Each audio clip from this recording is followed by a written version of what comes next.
PTSD and children. It's a critical topic. PTSD, post traumatic stress disorder, is increasingly common in our challenging world. And while it's often difficult to recognize in adults, it can be even more challenging to determine when a child has PTSD. In fact, there was a time not too long ago when experts believed children couldn't develop PTSD.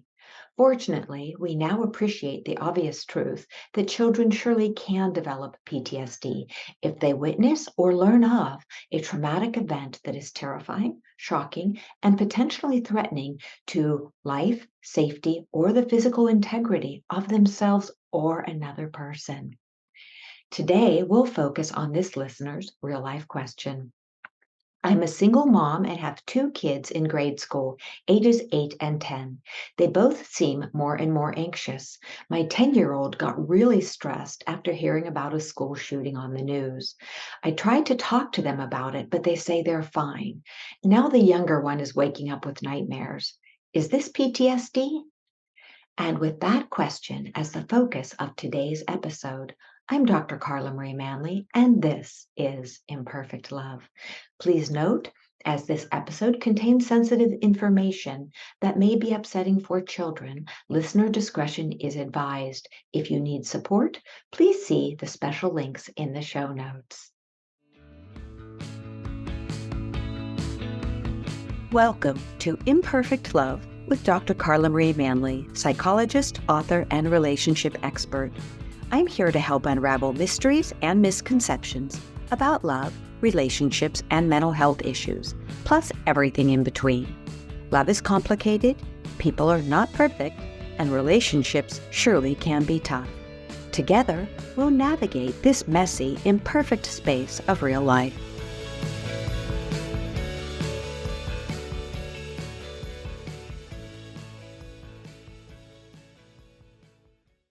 Today, I'm joined by a very special guest, Jolene Philo, who will be sharing her expertise on childhood PTSD. Jolene is the author of the tremendous book, Does My Child Have PTSD? What to Do When Your Child is Hurting from the Inside Out.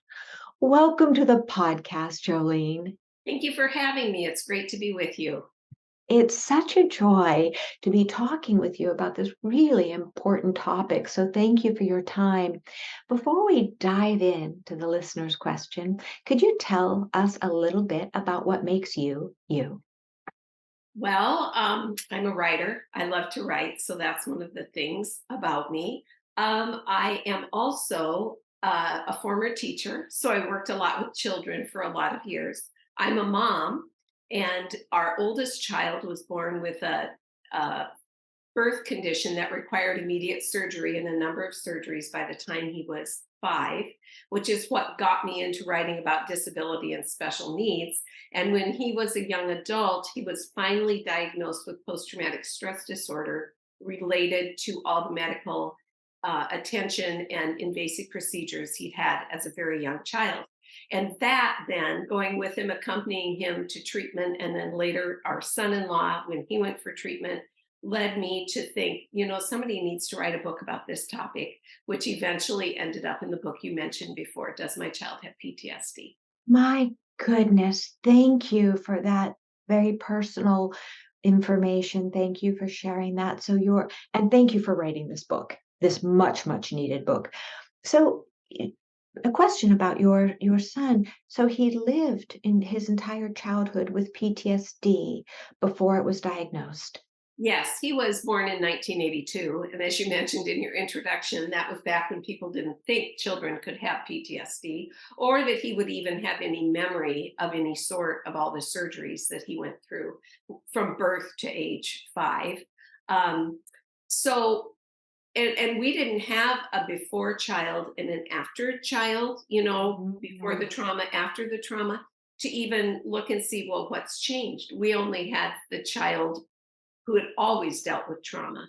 And he did very well until he hit middle school and then high school, and we started seeing some troubling behaviors.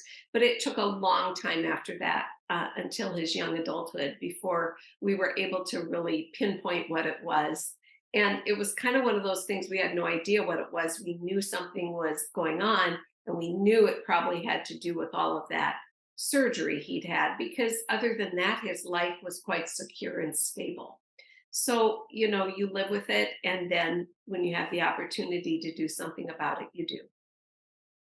Thank you for that, for really expressing that really critical piece about you didn't have a before and after child.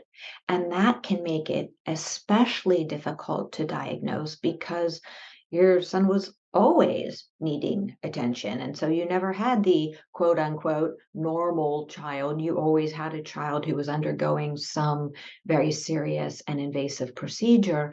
And then when we look at other parents who may be in a similar situation where they don't have a before and after child, we can see for them how that would be. And you have this wonderful educational background where you would see different children in the classroom and know what was normal behavior and exceptional or abnormal behavior. So for parents who don't have that, before and after, where the child is was always showing something. What were some of the symptoms your son was showing? Well, we didn't really see a lot of them when he was young. His last surgery was when he was 5, and then he didn't have any more until 15. And in those 10 years, he lived a very average childhood, and seemed to do very well. He was very bright, so he did well in school. I was a teacher in the school where he was. So I think he felt very secure and supported. And so we didn't see a lot of behaviors other than he hated, when he was very young, he hated going into the doctor and seeing a doctor who was in a white coat and had a stethoscope. He would try to get Mm. away. So we saw that kind of avoidance behavior, but we didn't really see much else until he hit middle school. And we did what you're supposed to do when you have middle schoolers, started letting him make more of his decisions, gave him a little bit more autonomy, expected him to be more responsible. And that's when we started seeing a lot of impulsiveness, definitely not working up to his potential. And then, even what I would say, and I don't want to go into it a lot because he's an adult now living his own life, Mhm. but just some, basically, he would, whenever he felt threatened or perceived a threat, he would do some form of running away. So Oh. flight was his process, and yet at the same time, he wanted to maintain a close relationship with us. So there was always a tug of war for him. And until we were able to get the treatment and figure out what was driving those behaviors, we didn't really know how to help him. And that makes perfect sense, and I know we don't wanna go any deeper because it is his adult life now, and when we look that you're seeing that it was flight, and with PTSD, or for all of us actually, but we really see it with PTSD, there is that fight flight response, and many people don't realize that it can manifest as fight, flight, freeze, or appease, and Yeah. so your son defaulted to the flight. Okay. So let's thank you for that beautiful background, a wonderful way to dive into the question of today. So, this question, the mom is seeing a before and after behavior. So we're seeing that it's getting worse, and now we can see that this exposure, at least for one of the children, to hearing about this school shooting on the news, seems to have been at least a pivotal part of making the anxiety worse. Not saying that there wasn't anxiety before, because the world has a lot of anxiety inducing situations in it today. So, what would you say to this mother who's saying, is this PTSD? Well, the first thing I would say is I am not a mental health care therapist or counselor, and I can't diagnose because I'm a mom and a teacher, and I've researched this topic, but I can't make a diagnosis. What I can say is that, based on some of the symptoms that you're describing, the sleep disturbances, which is a very common symptom of post traumatic stress disorder in children, and the anxiety, and some of the other, and the increasing anxiety, you would be wise to go make an appointment with a good mental health care therapist, share your children's history, and let that person make the diagnosis, because it sounds like there's enough going on that whatever the diagnosis might be for your children, you probably could use some mental health, your child and you could use some mental health care and therapy to help understand what's going on and learn how to deal with the emotions and the behaviors that are happening. Absolutely. And even though you're not a psychologist or a clinician, you are an expert in this field. Your book is phenomenal. It's a wonderful resource. And I never underestimate the power of those who are educators who really see, and parents who see and work through issues in real time with anxiety, depression, PTSD. And so some of that expertise, I never underestimate that form of real life expertise. So let's talk a little bit more about this question. Mhm. So the mom she's a single mom, so we can imagine that her plate's pretty full, exceedingly full, two kiddos. And now she's noticed this anxiety. Now it's worse. Other than reaching out to mental health to maybe her primary care physician who then can refer or, to mental health support. And then the mom can also, as you said, get some support and give the child some support. And maybe there's even support available in the school setting. We don't know that, but those are all options. So what else would you tell this mom to be on the lookout for regarding symptoms? I would again tell her to keep watching for the sleep disturbances. Do they increase? Do they get worse? Do they tend to, over time, are they going to fade away? Um, and if they don't, then that's a really good reason to go and seek some help.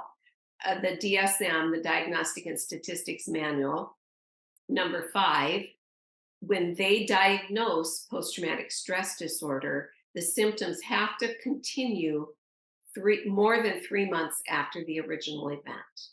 So if this child is still not sleeping well and increasingly anxious, and it's been more than 3 months since they saw that event happen on television, she should be looking for help.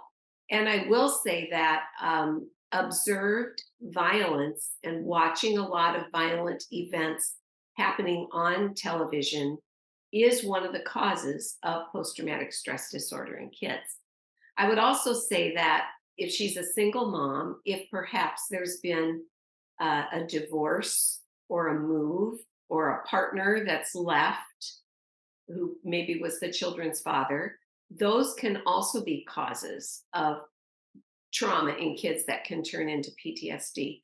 And the other one, if her kids are 8 and 10, I think another thing that probably affected them a lot was the pandemic, because they would have been, what, maybe 5 and 7 when the pandemic happened, which also would have turned their world upside down.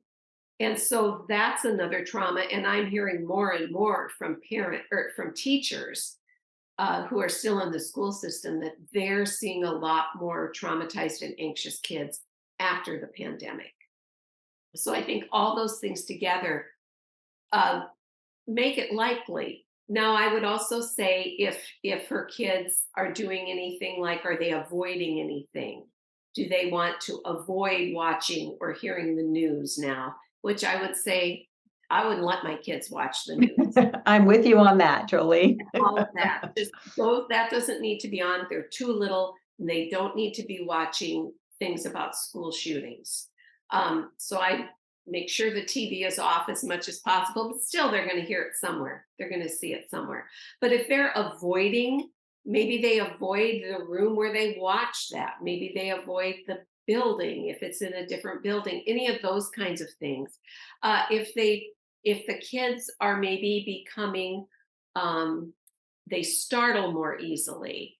They're always very nervous about going somewhere new, or they seem to be really on edge. That's called arousal, where they just start, something terrible already happened, so I better be keeping a watch out. What's the next bad thing that's going to happen? So So they're on edge. Maybe that makes them more sensitive to bumps and bruises because it's like, oh, this just could be terrible.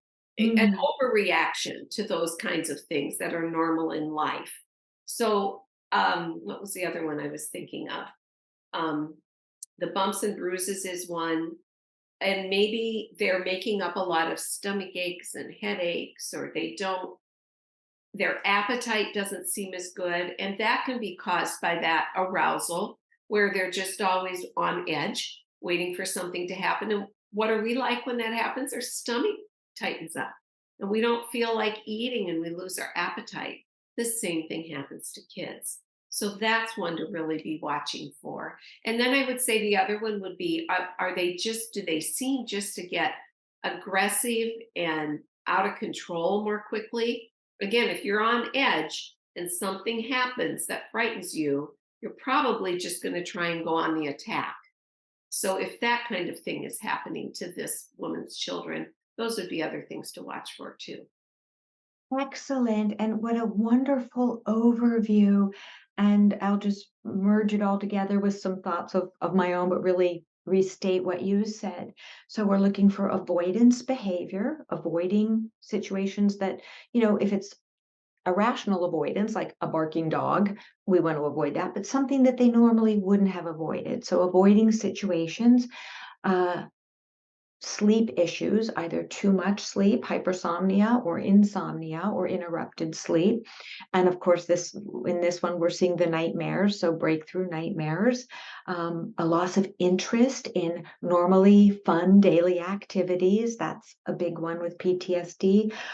Change in food. So you were saying maybe not eating as much, and sometimes maybe eating too much. Some comfort food might be coming in with that. Being on edge, that arousal, the hyper arousal, the hyper vigilance, really being on the alert. When's the intruder coming? Not realizing that they're not at school, or when they're at school, that you're always being on the lookout for somebody who might be that shooter, or again, even in the home environment, thinking that could happen. Overreactions, somatic complaints. So complaints in the belly, maybe headaches, do you think? Have you Oh, seen yes. Yeah. headaches? So belly upset, maybe getting pseudo colds and flus so they can stay home from school, that sort of thing. Do you Yeah. see that? Okay. Yes. Yes. Or even falling apart when they get a paper cut, Ah, that kind of thing too, where those they're, big yeah, reactions. yeah. Okay. And there might be a drop of blood, which will, Send them over the edge. it's normal for kids to react when there's a little blood, but that big of a reaction when they're that age, by 8 and 10, that should not be happening as much. Okay. Yeah. And Other thing she might notice is, whereas it never was mentioned before, that maybe it almost appears that the child is hyperactive. okay. They might have attention deficit disorder, and that, how that ties in with trauma is that if the child is tootling along and playing with Legos, and then something about what they're doing triggers the traumatic event, they're going to move off to something else and they're fine there until there's another trigger. And so if you're getting triggered and moving from event to event to event all the time, it looks like it could be attention deficit disorder and hyperactivity, but in reality it could also be related to a traumatic To event. the trauma. Okay. Good point. So that hyperactivity, that inability to stay focused and concentrated because of the rise in some sort of trigger, some sort of, maybe it's a memory from the past and they're playing with a Lego set or whatever, and then it goes pop, and that pop can sound like it might trigger in their mind, oh no, that's a gun. And Mhm. so they leave that, and then, okay, got that piece. So the other piece you mentioned was that they might be aggressive, they might be reactive. And so on the other part, I can imagine that children with PTSD may also get withdrawn and clingy. Yes, that's very true also. So for many kids who don't want to experience the emotions, Mhm. if they start feeling like they did when the event happened, they push down their emotions and just kind of curl up into themselves. Mm. And so you don't get a reaction for them from them at all. Or as you mentioned, they get very clingy because they don't want their security person to leave. And so then you see the separation anxiety. Okay, excellent background. Now, I can imagine many listeners sitting and saying, okay, a lot of these sound like my child as a normal kid, as a teenager, when I know there's, nothing going on. How would you, because yeah, in truth, you're sending a kindergartner off to school and they're clingy, and you're telling a teenager no, and they get mad and upset and they react. Would you tell parents who are listening and caregivers who are listening that you need to look at, is the reaction normal for that child? Has it gotten bigger, and is it simply out of place? The reaction doesn't fit the situation. Right. The reaction is way too big. It could also be the reaction is not in line with the child's age. It may Mm. be a reaction that you would, as a 5-year-old, yeah, they might be clingy. A kindergartner might be clingy going off to school.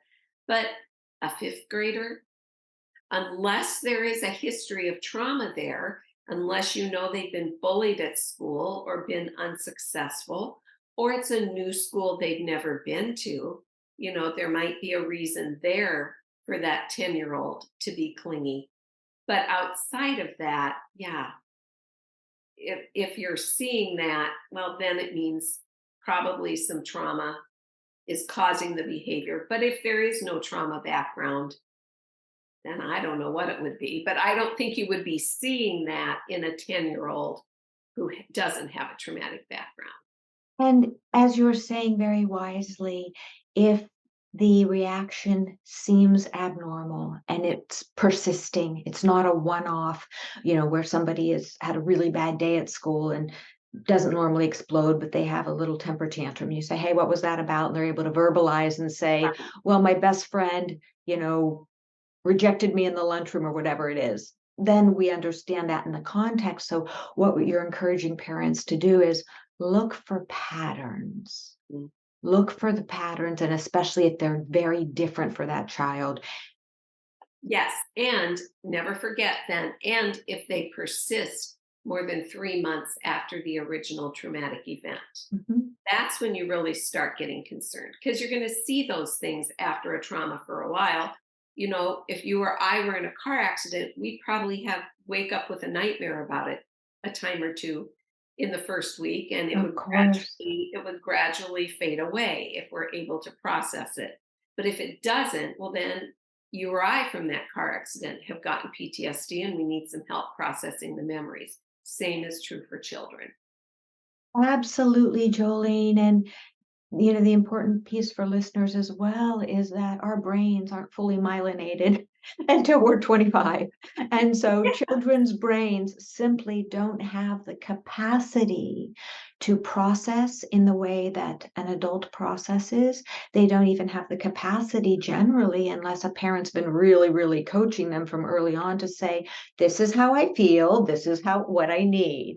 So we Mhm. have to understand that kids are just operating at a much different level. And when we think of how difficult it is for us as adults to recognize PTSD, how difficult it is for children to even understand that they have been exposed to trauma, especially if a parent wasn't there. So Yeah. let's dive into that piece of all of the things about the world, especially with kids being exposed to so much in social media and on their phones. If they have a handheld device or out of the room and they switch and they're watching the news, and we normally try and keep them away from the news, and they see something, we may not, and we're not at school with them, may not realize that somebody bullied them or that somebody on their phone is engaging in cyberbullying. So what would you say to parents who are, generally diligent parents, and so much of this can get through the cracks? What would you say? I would say don't despair because there's lots of research that shows that children who have have experienced trauma, and even children who have experienced significant or complex trauma, between treatment and the presence of a calm, supportive primary caregiver can do very well and can eventually process and learn to kind of reframe the narrative of their trauma. In other words, figure out the story of it and be able to tell themselves what happened. And then once you can do that, you don't have to be triggered by it. And then that those caregivers and therapists can also help them come up with some coping skills for the residual bits of trauma that are remaining, and teach them some ways. Okay, here's what you need to do next. And the main thing for us as parents is, and as teachers, and as all the people that surround children when they're Mhm. young, we need to make them feel safe. That's our main job, is to make Absolutely. them feel safe, give them the security they need so that they can, when the time comes and they have the vocabulary or whatever to talk about the trauma, and then you can help them process it, they still feel safe. So, really, that's what this single mom needs to be making, first of all, that she's doing. What can I do to make them feel safe? Does that mean we're going to reduce the lighting in our house? We're going to not have screens in the rooms after such and such a time, and there's only going to be a limited amount of screens? Am I going to have weighted blankets for my kids? Am I going to have fidget toys they can play with? Am I going to have some just things that they can watch or games they can play on a screen that build them up and help them understand their emotions? Am I going to make sure I sit with them every evening for a while and we just talk about things and sit close together and read books? All those kinds of things that you can do may not be immediately dealing with the trauma, but they are going to make the child feel safe and prepare them for when they're ready to deal with the trauma. That's what we did with our son. I mean, remember, we didn't even know Mm. was dealing with it till he was a young adult. But as he told us at one point, all those painful things and traumatic things were stored in me from childhood or from early on. But so were all the things that you did for me when I was a baby, all the times you held me, all the times as I grew up that you made sure I went to bed at the right time, and you disciplined me, and we sat and read so many books, and we did all that is in you. And all those positive things are building like this bank of security that will help kids be carried through processing their trauma when the time comes. Thank you so much, Jolene, because that's all such wise information and doable. Mhm. Even the busiest parent, you can look a child in the eyes and say, I love you. Would you like a hug? Would you like to sit with me and read a book? Would you like to sit on my lap? Let's have 5 minutes of reading time before bedtime. Let's sing a song together before we brush our teeth. And so you're really, let's sit down and share a meal together. We have to eat anyway, so why not just sit down and have quiet time and question time where we're not prying with kids, but we're asking open-ended questions where they can share. And I agree with you. No phones at the table. No phones, when we're together, because that's the time where we can really connect with children and create what you're talking about, the safety, the safe connection. And the home is the place, the world. We can't control what's happening too much in the outside world, but we can do our best to make the home that safe space where the child knows, mom's here, caregivers here, grandma's here, dad's here, who's ever here. And this is a safe place where someone sees me and meets my needs. What do you think of that? I think that's absolutely true. The home should be the place of safety. And another thing I think we can do in the home is start equipping our children by teaching them skills, because they don't think, you think of a 4-year-old, they don't know how to wash dishes or make their bed. And all of those things that we teach them, even the little chores we do, or asking them to help, you teach them how to make some cookies, or they help you set the table, or learn how to fold the washcloths, whatever it is, how to pound a nail, how to fix a little thing, all those things are an opportunity then to say, oh, look what you've learned. Look what you can do. And what we're telling them and showing them is that I don't have to stay here in this helpless position. I can learn and I can grow and I can, so they're gaining, uh, of, oh, I'm blanking on the word.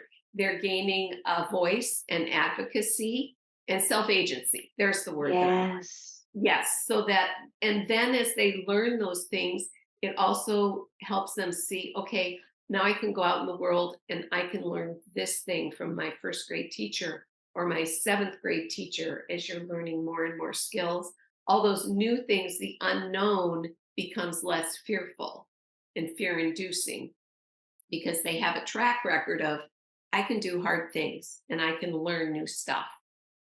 You are pointing out such incredible nuggets of gold because when you look at that piece, the smallest steps that build personal agency, making a pancake, like you said, folding a towel, changing chores into let's cooperate, co-opting, adventures. As you said, simple thing of being able to pound a nail, turn a screwdriver, pick a daffodil, and really allowing children to see this is how in the world we can sometimes feel powerless, and trauma makes us certainly feel exceedingly powerless. And when we feel powerless, we feel anxious and we feel scared, and that's a natural response. And so helping them find power, as you're saying, in these small baby step activities that are within their range, within their developmental range. And it's I love that you brought that up because it's critical. Now, what do you think, Jolene, about other activities such as teaching kids stretching or breathing or exercise as a way to, you know, move and feel their emotions, feel their bodies? What do you think of things like that? I think that's wonderful. Breathing is one of the main ones, just teaching them how to take some deep breaths, to center themselves, and just it gives them time for their emotions to settle a little bit.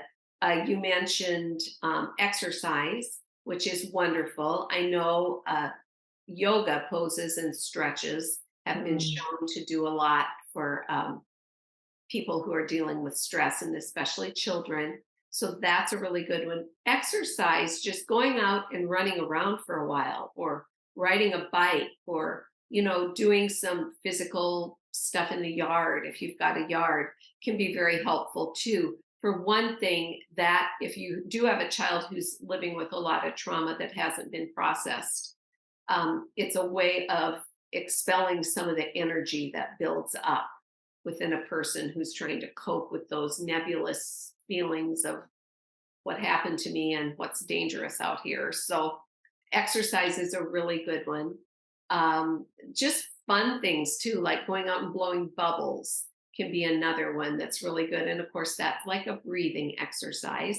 Anything related to art can be very good because, and music, because those kind of, they go past our words and can put us in touch with our feelings and nonverbal memories in a way that talk can't.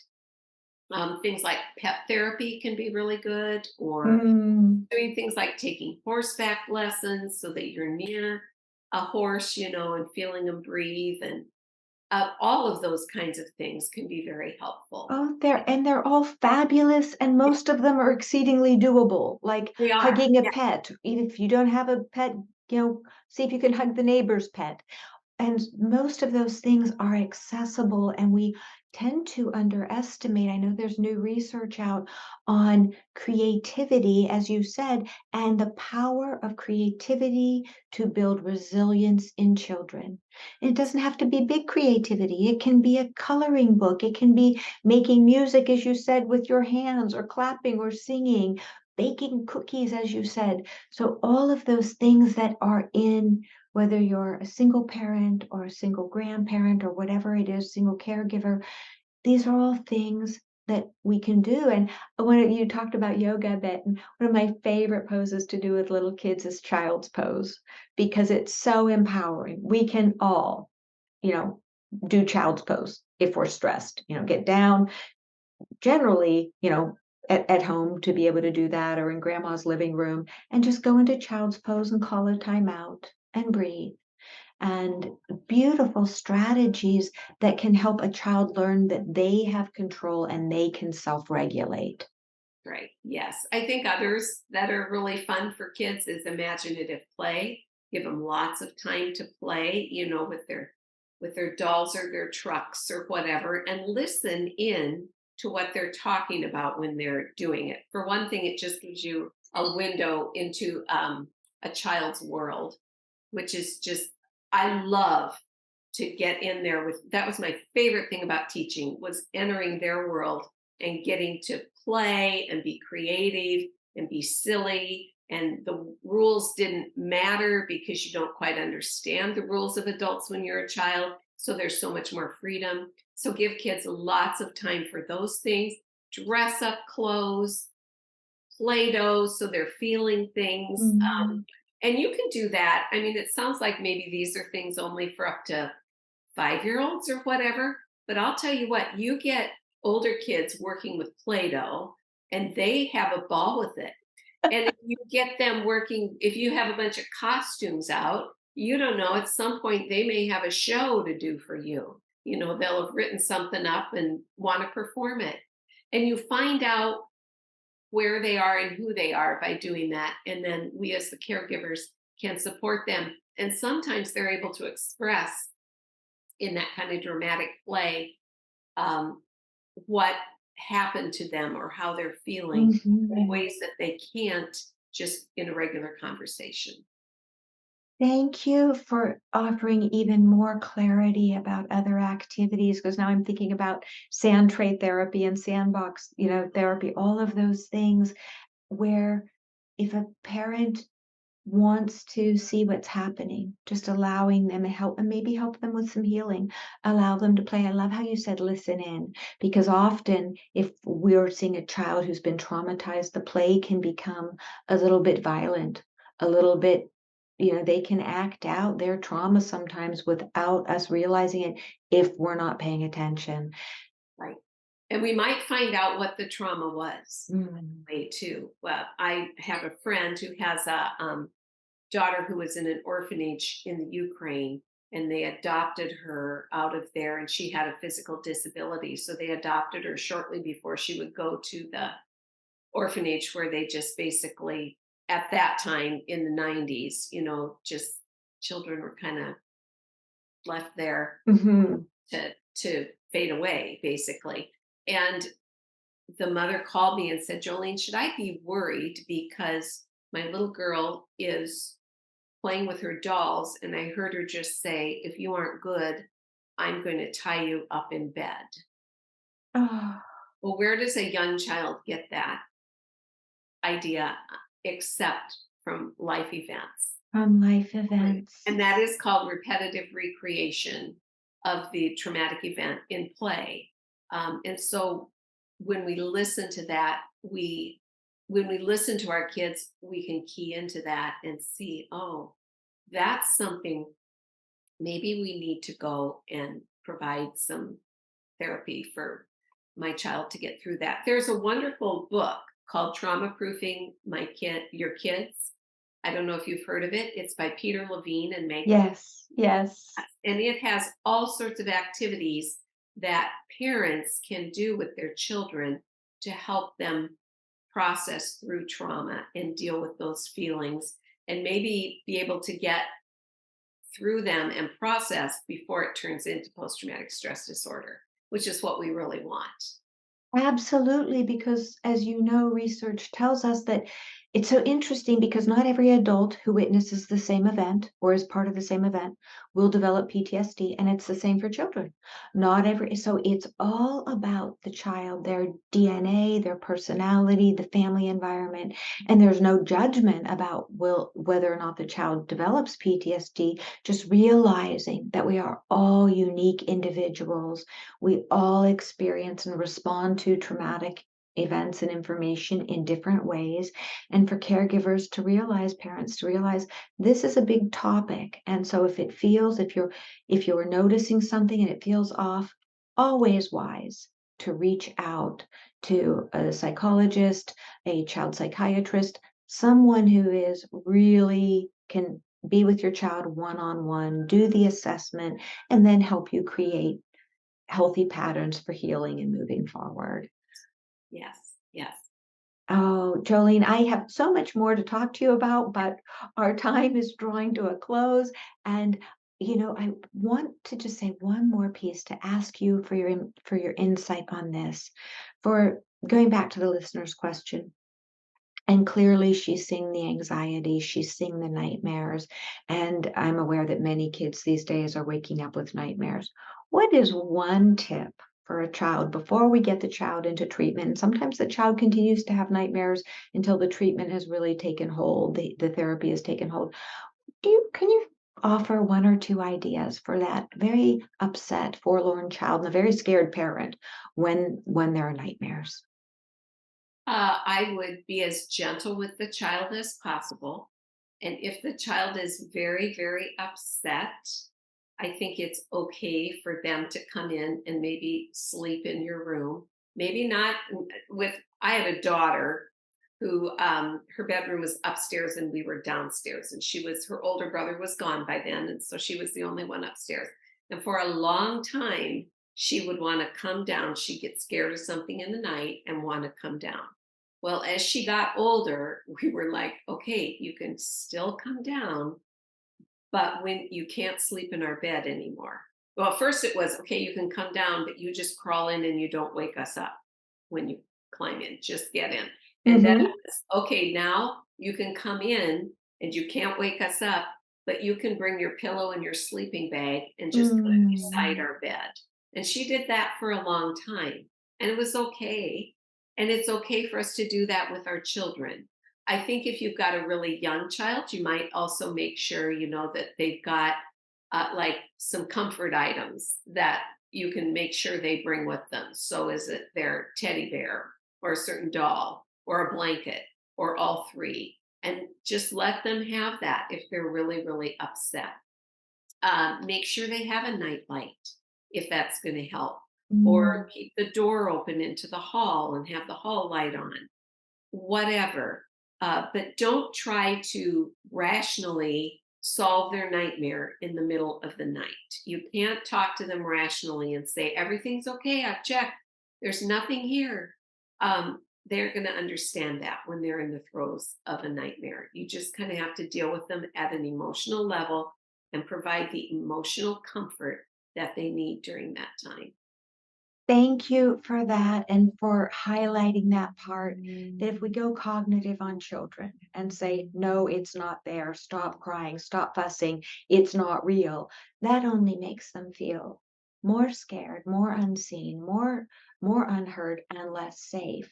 So as you're saying, sometimes it's good just to sit with the child, hold them and say, hey, would you just like me to hold you and hug you and, rub your hair and sing you to sleep? Or as you said, sometimes we're going to bring the child toward our bed or toward the bedroom with a sleeping bag so that they feel that comfort, but really building that internal capacity eventually to regulate themselves, to differentiate between the nightmare. But sometimes that doesn't come right away. It takes sometimes a lot of attunement to that child before that child builds that internal strength to be okay in their own bed. Right. I think we expect emotionally way more from our children than as Mhm, a rule they're ready mhm, to do. And it's a real jagged upward curve because it'll be like you're talking to a little adult at mhm. one point and they seem so mature and so focused, and then they'll turn around and say, but I'm still scared that there's a boogeyman under my bed at night. And and we just have to support them along the way. That's our job. Our job isn't to expect them to be adults when they're 10. Our job is to help them grow into the adults they'll become by the time they're 26, which is Yeah, their exactly. brains are fully developed. And even when our brains are fully developed, it is so true that we as adults can think there are That's boogeymen under right. the bed. And Yeah. so with our kids, we get the broom, we sweep away the boogeyman, we have them check with us that the boogeyman's still not there, and realizing that again, even as adults, no matter how old you are, we still get afraid. And somebody telling us not to be afraid generally doesn't do the trick. Somebody looking at us, a tuning test, and saying, "Hey, I'm here for you. I love you. How can I support you? Let me give you a hug." And those things, same things kiddos want. They just need them often quite a lot more, and for us to really slow down and be with them. Oh, Jolene, any other pieces of incredible wisdom to share as we wind down? Um, Boy, I don't can't think of anything. I would just say, try to see the world and the events happening to your child through a child's eyes rather Mhm. than your own. As an adult, we have so many more resources. We're bigger, we're taller, we have skills. And so something that to us seems like nothing to a child is huge because they've never seen it before. It looks bigger because they're smaller. They don't have enough skills to deal with it. They maybe Mhm. don't even have the language to deal with it. And so we need to look at it. What would this look like if I was a child again? What did this look like to me when I was a child? And then try to respond to your child from that level of understanding instead of from your adult level of understanding. I know I keep saying that we're done, and I just have one more piece. Um, I'm thinking of this comes up often with clients where they'll report to me something that happened when they were kids. And one of the most common ones that caused trauma that we eventually find is when a child was young and experienced a death Mhm. of a parent, a grandparent, a sibling, an aunt, an uncle, and it was their first experience with death. And the parents said, "Don't worry about it. Don't worry about it, don't think about it." And we don't realize that when we shut down on kids, instead of meeting them at their level and saying, "What do you want to know? Yes, grandpa died. What would you want to know?" And often that child goes back to safety. The child wants to know, "Hey, mom, dad, you're my people. Are you going to die too? Or dad died or the dog died?" And so, really, as you're saying, take that moment, tune into the child at their level and see what they need to hear, what they want, so they can feel safe and loved. So, what would you say for that piece where a child on something that simple, that there's so much potential for trauma and we don't even realize it? What would you say on that particular thing with death when there is a death? Maybe somebody at school did die. Maybe grandpa, passed away. What is the piece that you would counsel at for a child? What would you say to the parent? The first thing is I just tell the parent just to say, ask the child, do you have any questions? What do you want to know about this? And just follow, oh, I'm sorry, follow I would just ask that and then follow the child's leading. When I was teaching, that happened one time. I had a student whose grandfather died rather unexpectedly. And the mom came and said, do you know what our daughter's question was? And I said, I don't know what. She wanted to know, does grandpa wear shoes in the casket? So they Mm, put shoes on him.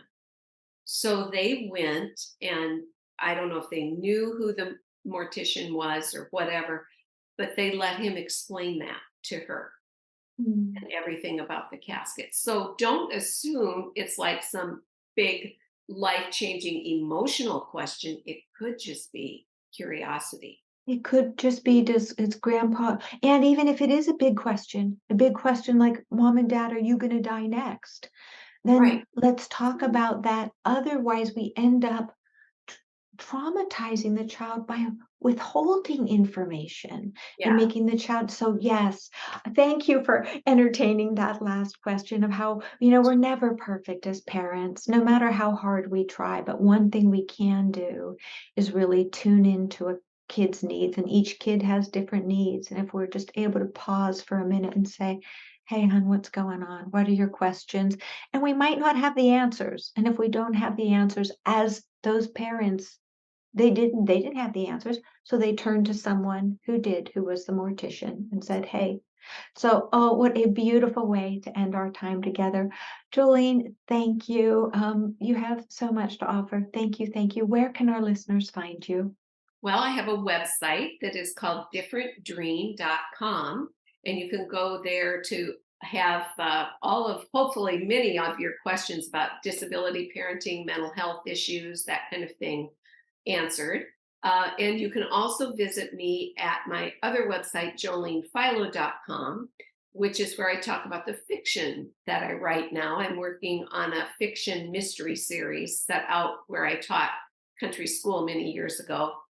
And that's kind of my creative release so that I have something just fun to do instead of always talking about serious topics.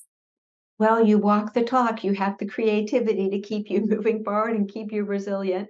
So thank you, Jolene. And listeners, that information will be in the show notes of where you can find Jolene. And the spelling of her name is Jolene. Philo is Philo. So thank you again. It has been such a pleasure, Jolene. Thank you. Great to be with you. Thank you.